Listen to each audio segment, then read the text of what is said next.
लोग जो देव धोने आते हैं और ऐसे जगह में बैठ के हम पूरी रात जो शंभु नरका की जो बात करते हैं, यहाँ एक जागरण करें।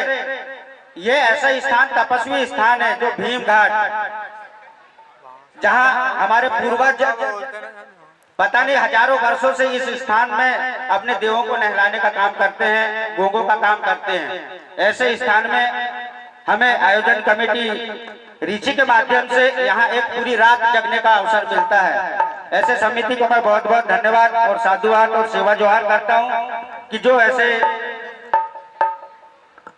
स्थान में आकर इन्होंने एक मेला का आयोजन करके हम सब लोगों को, पूरे सगा समाज को और इस क्षेत्र में रहने वाले सभी को इस रात जागने का अवसर देते हैं। साथियों, ये हम जिस तरह से हम आज यहाँ भीमघाट में एकता का परिचय दिखा रहे हैं, सभी युवा साथी, मातृशक्ति, पितृशक्ति, सभी लोग, लेकिन हम इस एकता को बनाए रखने के लिए हमको क्या करना पड़ेगा, हमको उस तरफ भी सोचना पड़ेगा।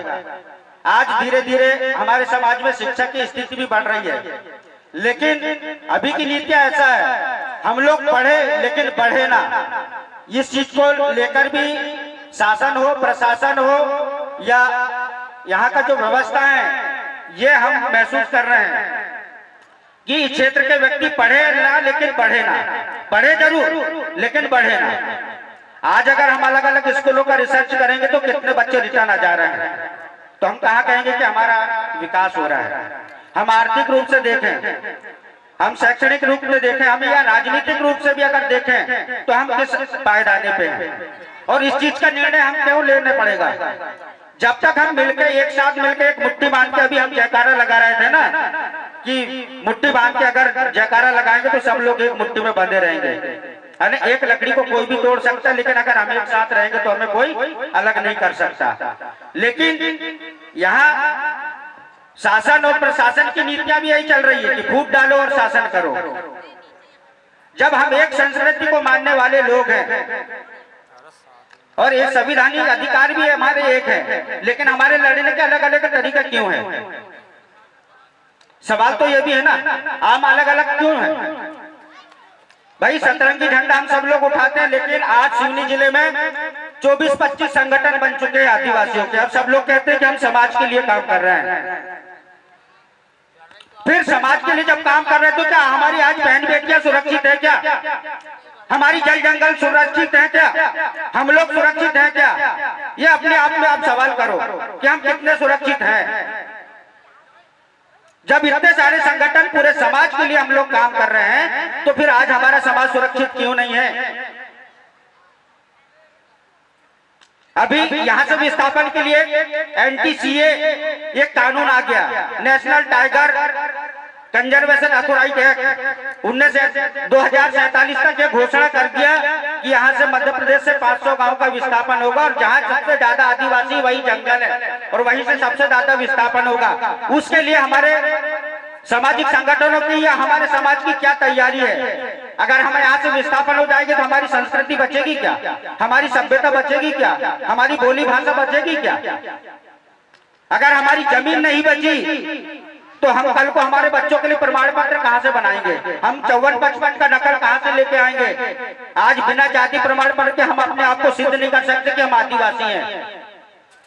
अगर बता दे कोई कि बिना प्रमाण पत्र के हम अपने आप को सिद्ध कर दे कि हम आदिवासी हैं, तो ऐसा है ही नहीं है।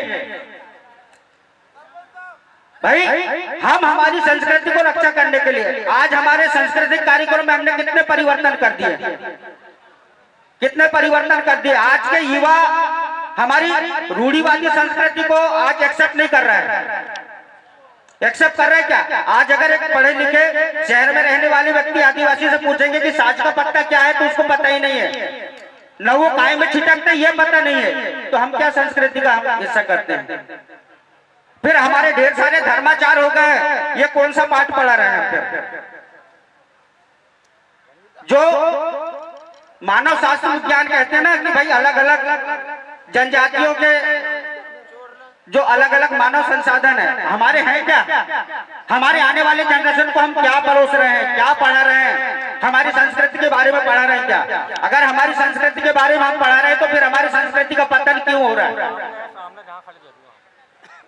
आज दो दो बार शादियां हो रही है, धर्माचार लोग भी हैं। एक बार जयमाला से मंडप में हो जाती है, दूसरी बार हरे मंडे में आके गरसोली पहनाते हैं। हमारी बहन बेटियों की दो बार शादियां, दो बार मंगलसूत्र पहनाते हैं क्या? वो तो जब पाठ लगती जब पढ़ाते हैं। लेकिन हम समाज को क्या सिखा रहे हैं अभी? इस विषय में कौन सोचेगा? भाई हमारी संस्कृति का पतन हम अपने हाथों से कर रहे हैं, इसके जिम्मेदार कौन है? हम दूसरे के ऊपर उंगली उठा रहे हैं, लेकिन हम ये नहीं देख रहे कि ये तीन उंगलियां हमारे तरफ है। इन तीन उंगलियों की तरफ हम ध्यान नहीं दे रहे। भाई गलती हम भी कर रहे हैं, लेकिन दोष हम दूसरे के ऊपर दे रहे हैं। भाई हमारी संस्कृति का पतन करने का जिम्मेदार हम ही लोग हैं। आज हम संविधान का अध्ययन नहीं कर रहे, हम शिक्षित नहीं हो रहे हैं।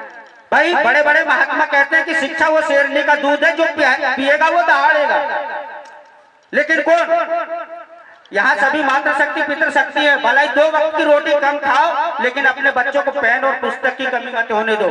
ये अगर संकल्प लेते हो तो आज हमारा समाज शिक्षित भी होगा, जागरूक भी होगा, और राजनीतिक स्तर से मजबूत भी होगा, और आर्थिक रूप से मजबूत भी होगा। साथियों, मैंने बहुत कुछ गलत शब्द भी बोल दिया होगा, मुझे क्षमा करना। और भी वक्ता लोग हैं, सांस्कृतिक कार्यक्रम भी है। कभी समय मिलेगा तो पूरी रात बैठ के हम इस चीज पे चिंतन मनन करने की जरूरत है। आज समाज किस कदम पे खड़ा है? आगे जाओगे तो कुआं, पीछे जाओगे तो खाई, कहीं ना कहीं मरना तय है। ऐसी परिस्थिति आज हमारे बीच में आन पड़ी है, लेकिन हम खुद हमारे दुश्मन को आमंत्रित कर रहे हैं कि आओ हमारे घर में, और हमारे घर में डेरा डालो। ऐसी परिस्थितियां निर्मित हम खुद करके दे रहे हैं, तो गलती हमारी है। हम दोष दूसरों को ऊपर देते हैं। आज कितने बहन बेटियां, युवा साथी पढ़े लिखे लोग हैं, लेकिन कौन अपने कल्चर के लिए, अपने संस्कृति को बचाने के लिए आगे आ रहा है? आज नई मॉडल तरीके से अपना जीना चाहते हैं। सबके पास मोबाइल है, लेकिन फिल्मी गाने और सारी चीज देखेंगे, लेकिन कहाँ हमारी संस्कृति खत्म हो रही, कहाँ हमारा समाज खत्म हो रहा है, इसको लेकर उनकी सोच नहीं है। क्योंकि हम भी अलग अलग क्षेत्रों में जाते हैं, युवा को साथ समाज के साथ बैठते हैं, लेकिन कहीं ऐसी विकट सोच वाले लोग बहुत कम निकल के आते हैं। साथियों, मैंने बहुत कुछ बोल डाला, मैं क्षमा चाहूंगा। और भी वक्ता लोग हैं, मैं इन्हीं बातों के साथ मैं अपनी वाणी को यहीं विराम देता हूँ। जय शिवा, जय बड़ा देव, जय गोंडवाना, जय बिरसा, जय आदिवासी।